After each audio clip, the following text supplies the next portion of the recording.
Today I'm talking to you about the latest update for Star Wars Battlefront 2, and I'm going to tell you about 5 changes almost no one is talking about and why they're awesome. I'm Indiana Jim, and this is the Battlefront Survival Guide.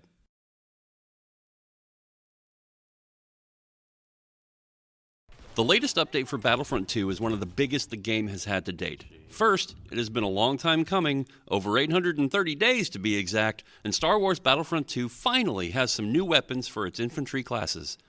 First, they've given the Assault class the E11D, which is now also the new default blaster for the Death Trooper. It is similar to the E11 used by the Imperial Stormtroopers, only with less recoil, plus an attachment which reduces it even further. This is now my new main weapon for this class, with the best balance between damage and fire rate, in my opinion. I really like the feel of this one. The Heavy class receives the T-21, a blaster familiar to players of 2015's Star Wars Battlefront. While this weapon has the slowest rate of fire of any of the Heavy class blasters, it boasts a big damage output. Add to it mods for improved handling and a burst mode, both available through challenges, and this blaster promises to be a beast.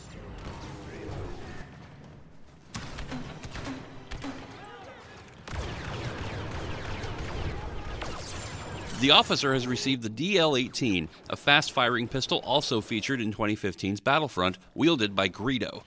While I like the fire rate versus damage output balance, it doesn't quite have the punch of the Blurg pistol.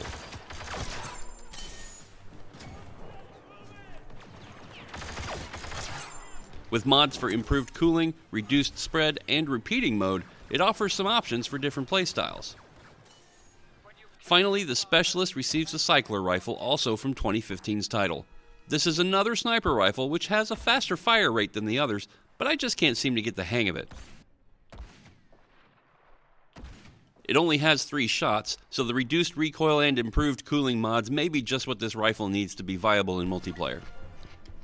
The game received 2 new reinforcements in this update for the Infiltrator class, and while at first glance they may not seem like much, they've got it where it counts. The Ewok Hunter may seem silly at first, but this little teddy bear is so underrated. He auto-targets enemies, and in the deep underbrush of Endor or Yavin 4, 3 quick arrow shots will eliminate most troopers before they even know where they're coming from, and this unit does not appear on enemy scanners. He jumps up and down! It's great! One emote! The bow has the auto-targeting quick shot, but you can also aim and hold the button to draw back the bow and release for a more powerful shot. There is a good bit of arc to this arrow, so it will take some time to get the hang of it. Get close enough or drop down from above, and you can use the spear for melee attacks.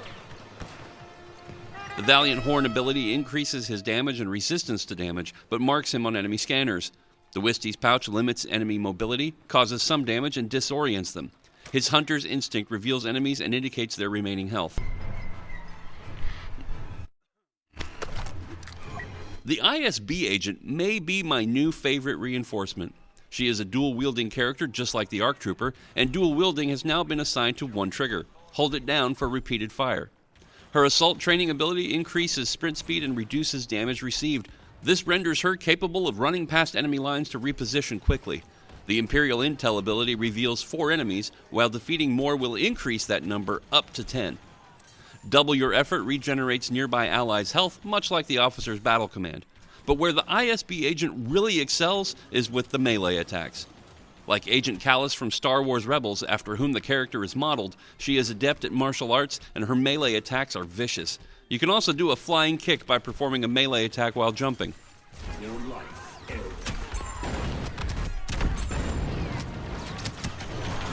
The new Age of Rebellion update also brings 7 maps to co-op mode, including Yavin 4,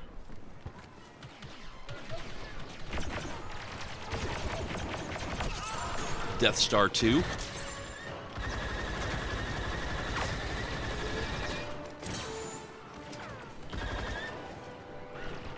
Endor,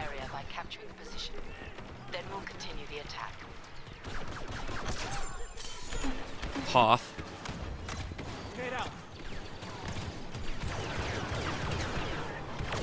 Mos Eisley,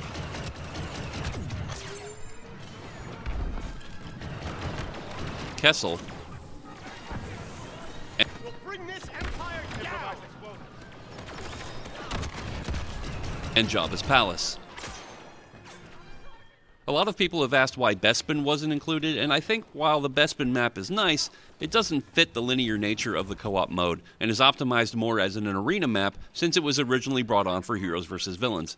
It might work as a supremacy map, but we'll have to see what DICE does with it. The Republic, Separatist, Resistance, and First Order capital ships have also been brought to co-op and heroes versus villains, but they don't differ at all from their supremacy counterparts as they are just a linear progression along command posts.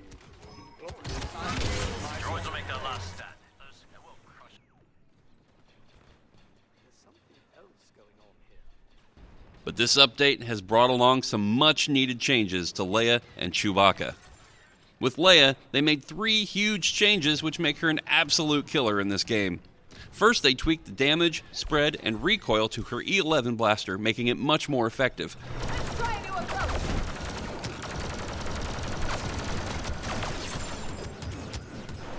Second, her shield now replenishes her health and any allies under it at 5 health every second. This is invaluable as now she can get into the fight, then retreat back to recover health and get back into it.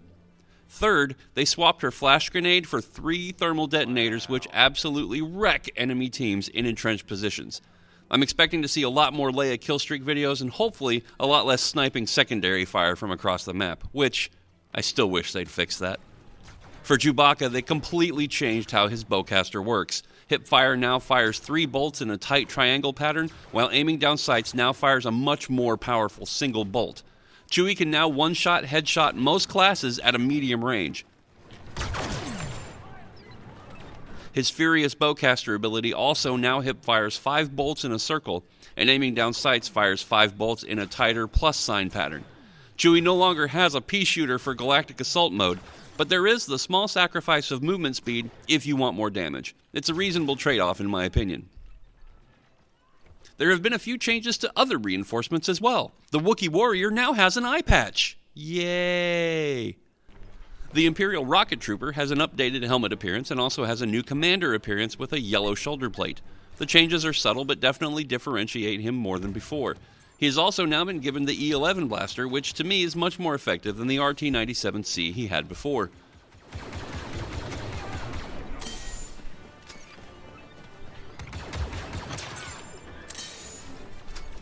Also getting an updated look is the Rebel Jump Trooper, being altered to the Asian female appearance to differentiate her from the Resistance version, but also some updates to the uniform, with patches on the shoulders, elbows, and knees, and more detail around the gloves, and it just looks a bit sharper to my eye.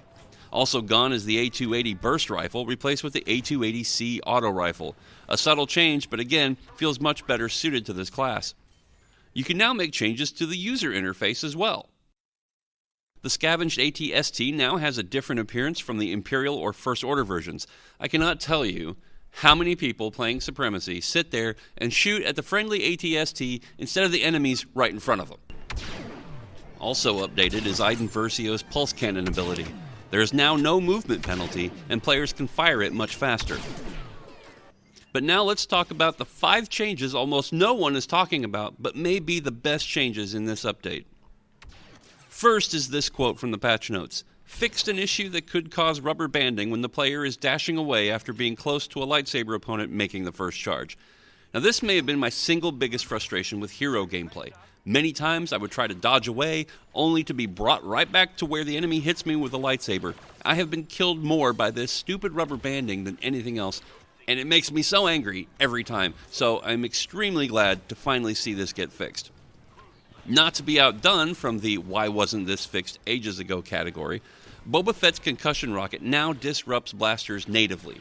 You used to have to equip it with a star card, which didn't even work, but now it does it on the regular. This is a huge change and makes Boba's concussion rocket way more viable. Also, they've quietly intensified the concussion effect of his rocket and the officer's flash grenade, so it's actually hard to see now when you've been hit by them. This is a great change. Next, in Supremacy, the First Order Flame Troopers on the capital ship have been reduced from 4 to 2. Those blasted Flame Troopers were the bane of trying to fight as resistance on the First Order ship. They could permanently close down choke points on the final objective. The Death Trooper now has no movement penalty while using Overload. You can't roll, but you can strafe freely. Coupled with the change in blaster, the Death Trooper can now absolutely destroy enemy teams, and the overload ability is much more viable. And the last change that almost no one is talking about goes back to the new additions of the Ewok Hunter and the ISB Agent. There are now some subtle tactical options when it comes to using the Infiltrator star cards. Before, there were usually only 3 cards that you would use because all you had was the ARC Trooper and the Commando Droid. But now, with the Ewok Hunter, for instance, you are small enough, especially with cover, to evade detection and avoid taking a lot of damage. So in this case, I might not use Desperation, which reduces your ability recharge times when damage is dealt to you, and instead I'll use Evasion for +1 dodge and shorter recharge time, just to get even more of an edge with the smaller hitbox. And I almost never use Interrogation, which reveals nearby enemies when you defeat an opponent using melee strikes. But this can be especially effective now with the ISB Agent, who can eliminate targets with melee attacks even faster than the Commando Droid could. Leave a comment telling me your favorite part of this update or something you're still hoping for in a future update. I hope you found some value in this video. Please hit that thumbs up if you did, and I'll see you in the next one.